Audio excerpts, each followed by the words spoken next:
ಪ್ರೀತಿಯ ವಿದ್ಯಾರ್ಥಿಗಳೇ, ವಿಜ್ಞಾನ ಪರೀಕ್ಷೆಯ ವಿಡಿಯೋಗೆ ಸ್ವಾಗತ. ಈ ಒಂದು ವಿಡಿಯೋದಲ್ಲಿ ನಾನು ವಿಜ್ಞಾನ ಪರೀಕ್ಷೆಗೆ ಯಾವ ಚಿತ್ರಗಳು ಬರ್ಬೋದು ಅಂದರೆ ಭೌತಶಾಸ್ತ್ರದಿಂದ, ರಸಾಯನಶಾಸ್ತ್ರದಿಂದ ಮತ್ತು ಜೀವಶಾಸ್ತ್ರದಿಂದ ಯಾವ ಚಿತ್ರಗಳು ಬರ್ಬೋದು ಅನ್ನೋದನ್ನು ತಿಳಿಸ್ಕೊಡ್ತೀನಿ. ಇನ್ನೂ ನಮ್ಮ ಚಾನಲನ್ನು ಸಬ್ಸ್ಕ್ರೈಬ್ ಮಾಡಿಕೊಳ್ಳಿಲ್ಲ ಅಂತ ಹೇಳಿದ್ರೆ ದಯವಿಟ್ಟು ಸಬ್ಸ್ಕ್ರೈಬನ್ನು ಮಾಡಿಕೊಳ್ಳಿ. ಮೊದಲನೇದಾಗಿ ಭೌತಶಾಸ್ತ್ರದಿಂದ ಯಾವ ಚಿತ್ರಗಳು ಕೇಳ್ಬೋದು ಅಂತ ಹೇಳಿದ್ರೆ ವಿದ್ಯುತ್ ಮಂಡಲದ ಚಿತ್ರ ಮತ್ತು ವಿದ್ಯುತ್ ಸಂಕೇತಗಳನ್ನು ಅಂದರೆ ಬಲ್ಬ್ ಅಂದರೆ ಯಾವ ಸಂಕೇತ ಉಪಯೋಗಿಸ್ತೀವಿ, ಸ್ವಿಚ್ ಅಂದರೆ ಯಾವ ಸಂಕೇತ ಉಪಯೋಗಿಸ್ತೀವಿ ಅಂತಕ್ಕಂಥ ಒಂದು ಚಿತ್ರಗಳು ಕೇಳ್ಬೋದು ಅಂಥೇಳಿ.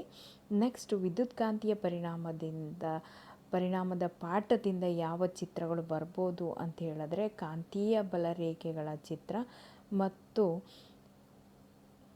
ಮತ್ತು ನೇರ ವಾಹಕದ ಸುತ್ತ ಕಾಂತೀಯ ಬಲರೇಖೆಗಳು ಸೂಚಿಸುವ ಏಕಕೇಂದ್ರೀಯ ವೃತ್ತಗಳ ರಚನೆಯ ಚಿತ್ರವನ್ನು ಕೇಳ್ಬೋದು. ಮತ್ತು ಸೊಲೆನಾಯ್ಡ್ ಚಿತ್ರ ಮತ್ತು ಸೊಲೆನಾಯ್ಡ್ನ ಕಾರ್ಯ ಏನು ಅಂತಕ್ಕಂಥದ್ದನ್ನು ಕೇಳ್ಬೋದು ಅಂಥೇಳಿ. ನಂತರ ಇದಾದಮೇಲೆ ಬೆಳಕು ಪಾಠದಿಂದ ಬೆಳಕಿನ ಚದುರುವಿಕೆ ಮತ್ತು ಬೆಳಕಿನ ಪುನರ್ ಸಂಯೋಜನೆಯ ಚಿತ್ರವನ್ನು ಸಹ ಕೇಳಬಹುದು ಅಂಥೇಳಿ. ಮತ್ತು ನಿಮ್ನ ಮಸೂರ ಮತ್ತು ಪೀನ ಮಸೂರ ವಸ್ತುಗಳನ್ನು ಯಾವ ಸ್ಥಳದಲ್ಲಿಟ್ಟರೆ ಯಾವ ರೀತಿಯ ಪ್ರತಿಬಿಂಬ ಮೂಡುತ್ತದೆ ಮತ್ತು ಆ ಪ್ರತಿಬಿಂಬದ ಸ್ವಭಾವ ಏನು ಅಂತಕ್ಕಂಥ ಪ್ರಶ್ನೆಗಳು ಸಹ ಬರ್ಬೋದು. ಮತ್ತು ಫಿಸಿಕ್ಸಲ್ಲಿ ಕೊನೆಯದಾಗಿ ಸರಣಿ ಜೋಡಣೆ, ರೋಧಕಗಳ ಸರಣಿ ಜೋಡಣೆ ಮತ್ತು ಸಮಾಂತರ ಜೋಡಣೆಯ ಬಗ್ಗೆ ಪ್ರಶ್ನೆಗಳು ಬರ್ಬೋದು ಅಂಥೇಳಿ. ರಸಾಯನಶಾಸ್ತ್ರದಲ್ಲಿ ಯಾವುದು ಬರ್ಬೋದಪ್ಪ ಅಂತ ಹೇಳಿದ್ರೆ ನೀರಿನ ವಿದ್ಯುತ್ ವಿಭಜನೆಯ ಚಿತ್ರ ಮತ್ತು ತಾಮ್ರದ ಶುದ್ಧೀಕರಣದ ಚಿತ್ರ, ಲೋಹದ ಮೇಲೆ ಅಭಯವರ್ತನೆಯ ಚಿತ್ರ. ಇನ್ನು ಕೆಲವೊಂದು ಚಿತ್ರಗಳನ್ನು ನಾನು ವಿಡಿಯೋದಲ್ಲಿ ತೋರಿಸಿದ್ದೀನಿ. ಮತ್ತು ಜೀವಶಾಸ್ತ್ರದಿಂದ ಮುಖ್ಯವಾಗಿ ಯಾವುದು ಅಂತ ಹೇಳಿದ್ರೆ ಮೆದುಳಿನ ಚಿತ್ರ ಬರ್ತದೆ ಮತ್ತು ಹೃದಯದ ಚಿತ್ರ, ನೆಫ್ರಾನ್ನ ಚಿತ್ರ ಮತ್ತು ಪತ್ರರಂಧ್ರದ ಚಿತ್ರ ಅಂದರೆ ಸ್ಟೊಮ್ಯಾಟ, ಮುಚ್ಚಿದ ಪತ್ರರಂಧ್ರ ಮತ್ತು ತೆರೆದ ಪತ್ರರಂಧ್ರ.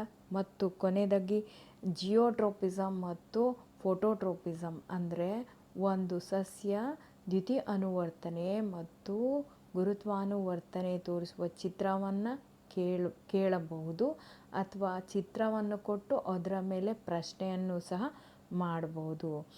ಮತ್ತು ಮೆದುಳಿನ ಚಿತ್ರವೂ ಸಹ 100% ಬರ್ತದೆ ಅಂಥೇಳಿ.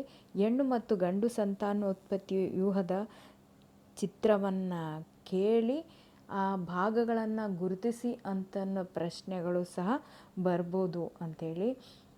ನೆಕ್ಸ್ಟು ರಸಾಯನಶಾಸ್ತ್ರದಲ್ಲೂ ಇನ್ನೂ ಒಂದು ಪ್ರಶ್ನೆ ಇದೆ. ಅದರಲ್ಲಿ ಮೀಥೇನ್ ಮತ್ತು ಈಥೇನ್ನ ಚುಕ್ಕಿಯ ರಚನೆಗಳನ್ನು ಬರೆಯಿರಿ ಅಂಥೇಳಿ ಕೇಳ್ಬೋದು. ರಚನಾ ಸೂತ್ರ, ಅಣುಸೂತ್ರಗಳನ್ನು ಸಹ ಕೇಳ್ಬೋದು ಅಂತ ಪ್ರಶ್ನೆಗಳು ಬರ್ಬೋದು. ಈ ಒಂದು ಎಲ್ಲ ಚಿತ್ರಗಳು ಸಾರ್ವಜನಿಕ ಶಿಕ್ಷಣ ಇಲಾಖೆಯಿಂದ ಪ್ರಕಟವಾದ ನೀಲನಕ್ಷೆಯ ಆಧಾರಿತ ಚಿತ್ರಗಳಾಗಿವೆ.